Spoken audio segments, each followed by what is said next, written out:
नमस्कार साथियों, कैसे हैं आप लोग। चलिए आशा करते हैं कि आप लोग बहुत अच्छे होंगे। चलिए आज का क्लास इंग्लिश पेडागोजी के अंतर्गत हम लोग पढ़ने वाले हैं असेसमेंट और इवैल्यूएशन। देखिए असेसमेंट और इवैल्यूएशन से कई क्वेश्चंस एग्जाम में आ चुके हैं और आते भी हैं। जब हम असेसमेंट और इवैल्यूएशन को भली भांति समझ लेंगे तो समझने के उपरांत इससे रिलेटेड हम क्वेश्चंस भी करेंगे। तो चलिए देखते हैं आज का क्लास। असेसमेंट क्या होता है। एक होता है असेसमेंट। ये असेसमेंट क्या होता है, इससे नीचे एक मेजरमेंट होता है। समझे। एक होता है असेसमेंट। इन दोनों को समझते हैं। असेसमेंट क्या होता है, यदि हिंदी में कहें तो आकलन होता है। आकलन समझना पड़ेगा इंग्लिश में ही। देखिए समझिए अच्छे तरीका से, क्योंकि ये इंग्लिश पेडागोजी है। हिंदी में तो पहले क्वेश्चन मिलेगा नहीं, तो कोई बात नहीं है, इसे हम समझ लेंगे तो आसानी से इसका जवाब दे पाएंगे। असेसमेंट क्या होता है, आकलन। असेसमेंट होता क्या है, यह एक प्रकार का सिस्टमैटिक प्रोसेस है। नहीं, क्या है, एक सिस्टमैटिक प्रोसेस है जो स्टूडेंट को इंप्रूव करने के लिए, उसके लर्निंग एंड एक्सपीरियंस को जो है इंप्लीमेंट करने के लिए, बढ़ाने के लिए क्या करते हैं, एक प्रोसेस है असेसमेंट। आकलन करते हैं। चलिए समझते हैं ये है क्या असेसमेंट। जैसे मान लिया जाए, सपोज कीजिए कि आप किसी क्लास में बच्चे को पढ़ा रहे हैं। पढ़ाने के उपरांत आपने क्या किया, उसका टेस्ट लिया। तो मान लिया जाए कि 2 स्टूडेंट थे आपके क्लास में, है ना। एक था आकाश, है ना, और एक था अविनाश। ये 2 स्टूडेंट थे क्लास में। और जब दोनों का टेस्ट आपने लिया तो एक एग्जाम के टेस्ट में इसने मार्क्स लाया 50 और इसने मार्क्स लाया 55। नहीं, तो आप इसमें आराम से इसको मेजर कर सकते हैं। आराम से इसको कह सकते हैं कि चलो ये लड़के जो है ना, ये लड़के इनसे क्या है, अच्छे हैं, ठीक ठाक है पढ़ने में। नहीं, ये हुआ इसका। लेकिन अब क्या हुआ कि यदि सेकेंड टेस्ट होता है तो इसमें क्या होता है, इसका भी 60 मार्क्स होता है, इसका भी 60 मार्क्स हो जाता है। अब समस्या ये होती है कि अब दोनों में से कौन स्टूडेंट जो है बढ़िया है, इसका जब हम आकलन करने के लिए करते हैं, इसमें जब इस दोनों को अलग करने का प्रोसेस करते हैं तो दैट इज कहलाता है असेसमेंट। दैट इज क्या कहलाता है, असेसमेंट कहलाता है। समझे। अब मेजरमेंट तो एकदम नॉर्मल, जैसे किसी की हाइट जो है नापना है। मान लिया किसी का हाइट नापे 5 फीट 5 इंच, तो 5 फीट 5 इंच उसका क्या हुआ, मेजरमेंट हुआ। नहीं, लेकिन यहां पर ये असेसमेंट में चला जाता है। बात समझे ना, ये असेसमेंट में चला जाता है। असेसमेंट एक प्रकार का सिस्टमैटिक प्रोसेस है जो क्या करता है, गैदरिंग करता है, इकट्ठा करता है ना, इंटरप्रेटिंग करता है, नहीं, एक्टिंग ऑन डाटा करता है related to student for overall development. यानी स्टूडेंट के ओवरऑल डेवलपमेंट का एक प्रकार का प्रोसेस है, असेसमेंट है, आकलन। क्लियर है। अब हम बात करते हैं कि असेसमेंट 2 तरीके के होते हैं। असेसमेंट 2 तरीका का, एक होता है फॉर्मेटिव असेसमेंट,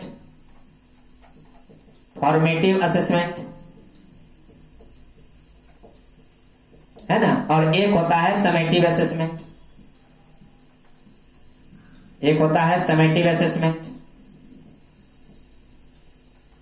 अब ये समझते हैं कि ये दोनों है क्या, फॉर्मेटिव असेसमेंट क्या है और समेटिव असेसमेंट क्या है, इसे समझते हैं।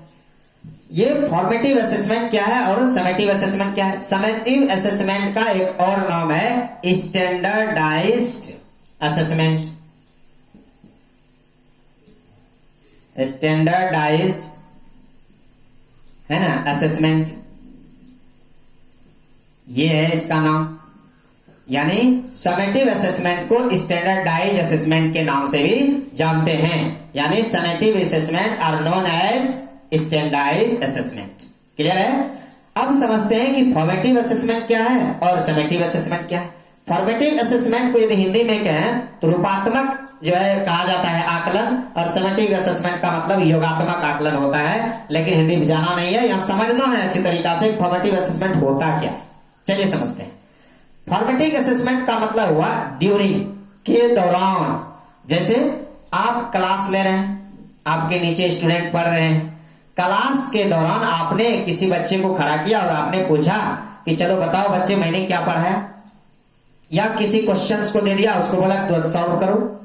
नहीं, तो इस प्रकार का जो आकलन आप कर रहे हैं, इस प्रकार का जो असेसमेंट आप उससे कर रहे हैं, यह हुआ कौन सी, ये हुआ फॉर्मेटिव असेसमेंट। कहने का अर्थ है कि मतलब क्लास के दौरान, क्लास के दौरान, याद रखिएगा ड्यूरिंग नहीं, ये क्या हो जाएगा, ड्यूरिंग प्रोसेस है। क्या है ये, असेसमेंट का ड्यूरिंग प्रोसेस है फॉर्मेटिव असेसमेंट। क्लियर है, फॉर्मेटिव असेसमेंट क्या है, इसका ड्यूरिंग प्रोसेस। फॉर्मेटिव असेसमेंट जैसे कहिए जब मैं लाइव क्लास लेता हूं, लाइव क्लास लेने के दौरान कुछ क्वेश्चंस मैं पूछता हूं और आप उससे जवाब देते हैं, तो वो क्या हुआ, क्लास के दौरान आपसे क्वेश्चंस किया गया और आपने उसका जवाब दिया, तो वह जो आकलन कहलाएगा, वह जो असेसमेंट कहलाएगा, वह क्या कहलाएगा, फॉर्मेटिव असेसमेंट। क्लियर है। इसी का अपोजिट है समेटिव असेसमेंट। अब ये क्या होता है ये समझते हैं। समेटिव असेसमेंट हुआ कि मान लिया जाए कि जैसे मैं क्लास आप ले रहा हूं, जैसे ये लाइव क्लास नहीं है, मैं आपसे क्लास दे रहा हूं, क्लास लेने के उपरांत लास्ट में मैं एक क्वेश्चन पूछ देता हूं और उसका जवाब आप क्लास के अंत में देते हैं, लास्ट में देते हैं, नहीं क्लास के एंड में देते हैं, दैट इज समेटिव असेसमेंट। आप सुने होंगे जब आप क्लास में जब डिग्री लिए होते हैं तो उस समय क्या होता है कि असेसमेंट समेटिव करना पड़ता है, समेटिव असेसमेंट नहीं सेमेस्टर के अंत में, तो वह क्या कहलाता है, समेटिव असेसमेंट। इसका की पॉइंट इतना याद रखिएगा कि जब क्लास के अंत में, जब क्लास के लास्ट में नहीं दिया जाता है, तब वह क्या कहलाता है, समेटिव असेसमेंट कहलाता है, या स्टैंडर्डाइज असेसमेंट कहलाता है। और जब क्लास के दौरान होता है, ड्यूरिंग होता है, तब हम क्या कहेंगे, तब हम कहेंगे फॉर्मेटिव असेसमेंट। तब क्या कहेंगे, फॉर्मेटिव असेसमेंट।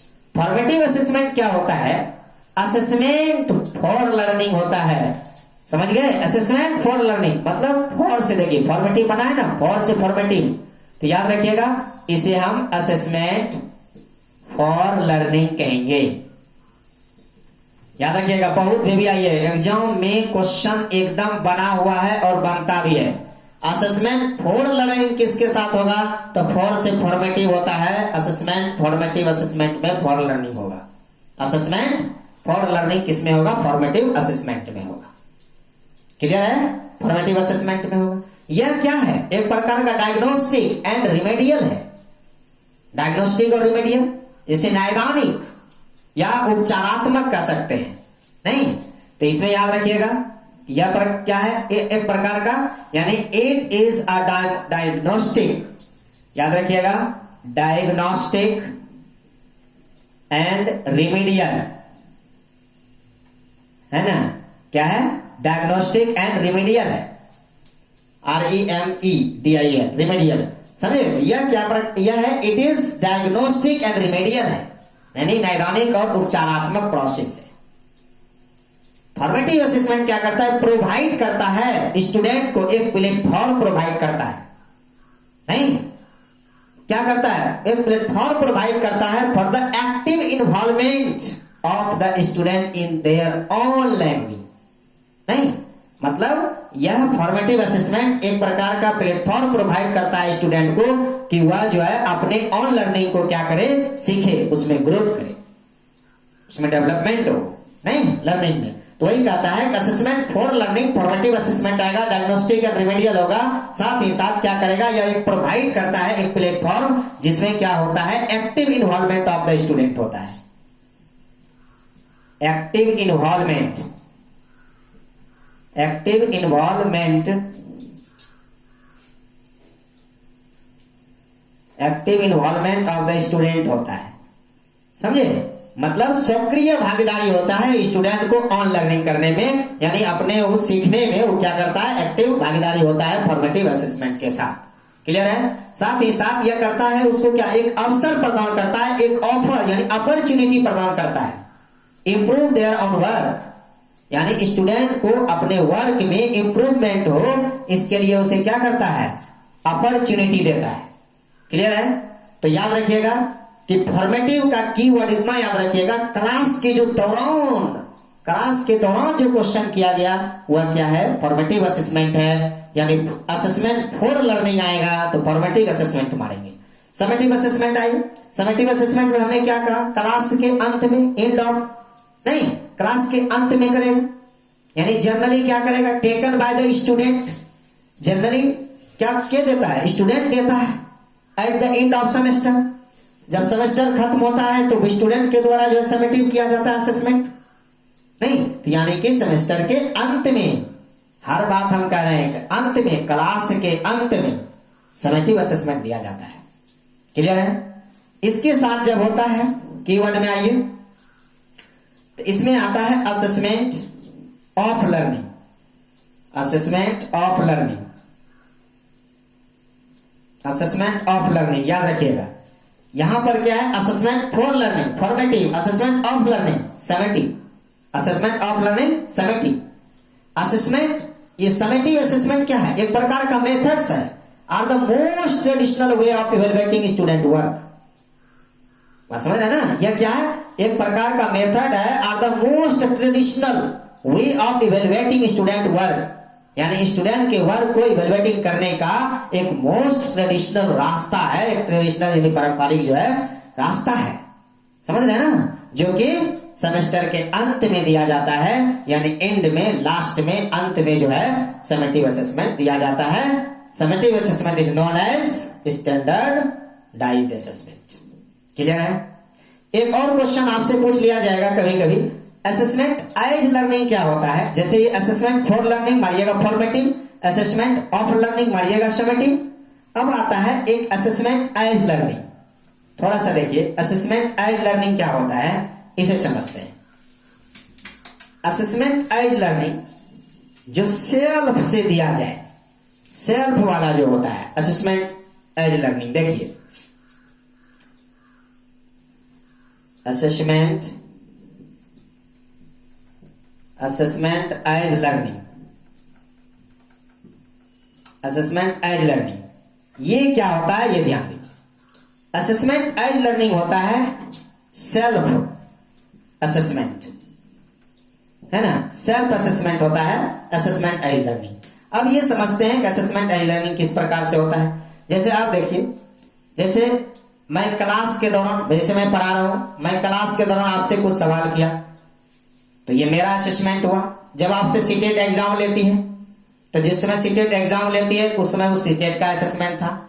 लेकिन अभी क्या होता है, अभी आप लोग क्या करते हैं, घर में बैठ करके खुद से अपना असेसमेंट करते हैं कि कौन सा क्वेश्चन हम कर पाए, कौन सा कॉन्सेप्ट मेरा क्लियर है, कौन सा कॉन्सेप्ट क्लियर नहीं है। जो कॉन्सेप्ट आपका क्लियर है उसे साइड कर देते हैं, जो कॉन्सेप्ट क्लियर नहीं है उसे क्लियर करने का जो प्रोसेस करते हैं, उसे प्रयास करते हैं, अगल बगल से पूछते हैं, सर से पूछते हैं, है ना, यूट्यूब पर टाइप करते हैं तो वहां से आप मिल जाता है सॉल्यूशन। तो कहने का मतलब है कि उस तरह का जो आप असेसमेंट कर रहे हैं, आकलन कर रहे हैं, वह स्व आकलन हुआ, सेल्फ असेसमेंट। यानी असेसमेंट एज लर्निंग का संबंध जब भी आएगा तो सेल्फ असेसमेंट मारिएगा, असेसमेंट ऑफ लर्निंग आएगा तो समेटिव असेसमेंट मारिएगा, असेसमेंट फॉर लर्निंग फॉर से फॉर्मेटिव असेसमेंट मारिएगा। क्लियर है? फॉर्मेटिव असेसमेंट हो गया ड्यूरिंग, समेटिव असेसमेंट हो गया ऑफ, यानी एंड, यानी लास्ट में, यानी अंत में लगाएंगे। क्लियर है? Assessment as learning, self assessment. Clear है? अब हम बात करते हैं इवेल्युएटिंग का। देखिए बहुत ही मोस्ट इंपॉर्टेंट जो है चैप्टर है, इसका क्वेश्चन एग्जाम में पूछा जाता है। ज्यादा लेंदी मैं लेके जा नहीं रहा हूं, इसीलिए नहीं जा रहा हूं क्योंकि ज्यादा लेंदी जाने की कोई जरूरत नहीं है। एग्जाम में क्वेश्चंस आएगा और उसे मारने की जरूरत है, बस इससे ज्यादा कुछ नहीं करना है। अब हम चलते हैं इवेल्युएटिंग में। इवेल्युएटिंग में देखिए इवेल्युएटिंग प्रोसेस क्या होता है। इवेल्युएटिंग प्रोसेस 3 प्रकार से तोड़ा गया है इसको, जैसे CCE। C4 होता है कंटिन्यूअस, और ये होता है कॉम्प्रिहेंशन,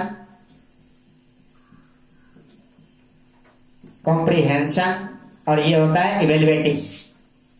इवेल्युएटिंग क्लियर। देखिए ये जो देख रहे हैं कंटिन्यूअस इवेल्युएटिंग, ये है comprehensive.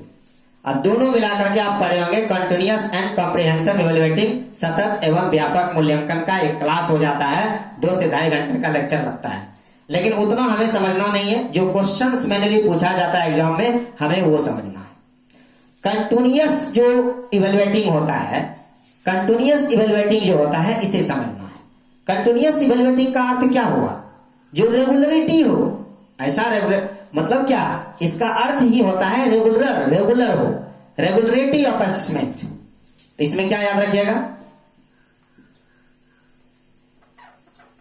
Regularity of assessment.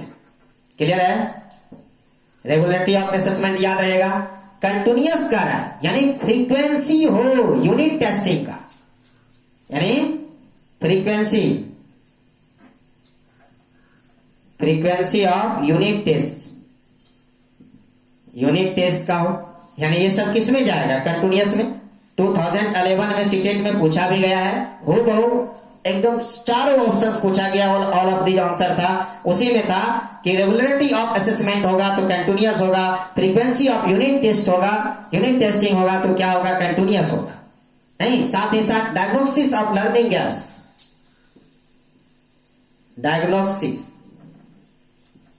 Diagnostic of learning gap है ना, ये भी क्या हो जाता है? कंटिन्यूअस में आ जाता है, कंटिन्यूअस इवेल्युएटिंग आ जाता है। नहीं, साथ ही साथ use of corrective measure, use of corrective measure हो जाता है।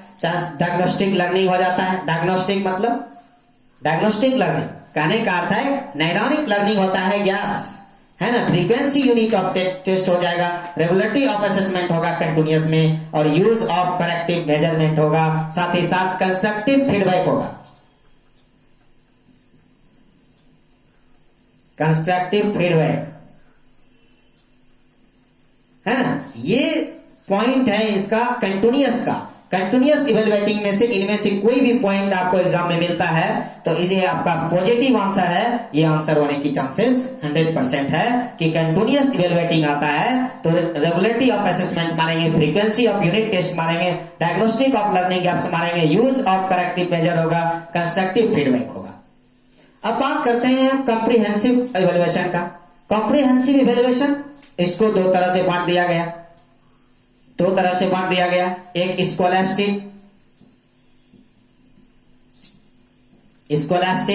दूसरा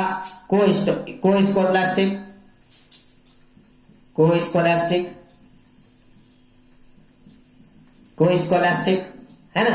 स्कोलास्टिक साथ ही साथ कोस्कोलास्टिक, ये दो को बांटा गया है। क्लियर है? ये स्कूली से संबंधित होता है, स्कूली प्रोसेस होता है। यह दोनों क्या है? एक प्रकार का एस्पेक्ट है। ये दोनों क्या है? एक प्रकार का एस्पेक्ट है। नहीं, क्या है? एक प्रकार का एस्पेक्ट है। किसका? स्टूडेंट का। किस लिए? डेवलपमेंट के लिए। Aspect of student growth and development,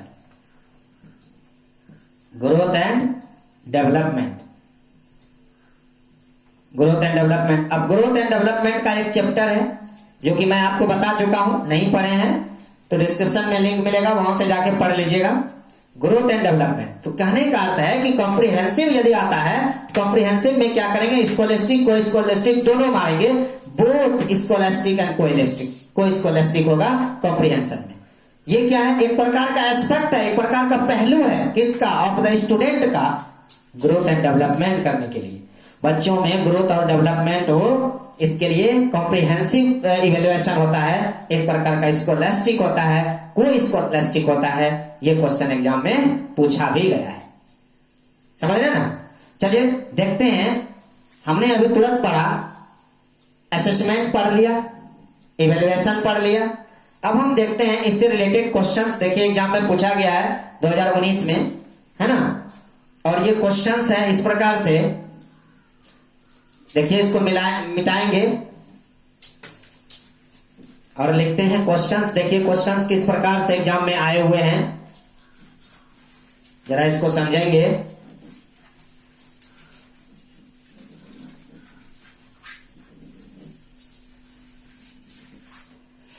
चलिए समझते हैं। क्वेश्चंस को पहले लिखते हैं, फिर सॉल्व करने का प्रयास कर।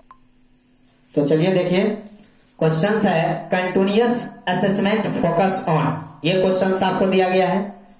पहला ऑप्शन है informal and a combination both formative assessment, formative and summative assessment. देखिए ऑप्शन नंबर 2 है outcome and achievement based assessment. Option number 3 है फॉर्मल असेसमेंट और 4 नंबर है इनफॉर्मल असेसमेंट। तो अभी तुरंत आपने पढ़ा, क्या पढ़ा कि जो असेसमेंट है वो कहां फोकस करेगा भाई, तो या एक फॉर्मेटिव असेसमेंट पर फोकस करेगा, एक समेटिव असेसमेंट पर फोकस करेगा। तो informal and a combination of both formative and summative assessment answer होगा या नहीं होगा, बताइए, होगा ना।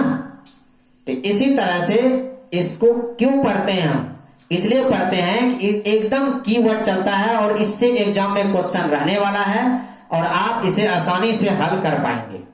तो चलिए आज का क्लास यहीं तक, मिलते हैं फिर अगले दिन नए विश्वास नए अंदाज के साथ। तब तक के लिए जय हिंद जय भारत।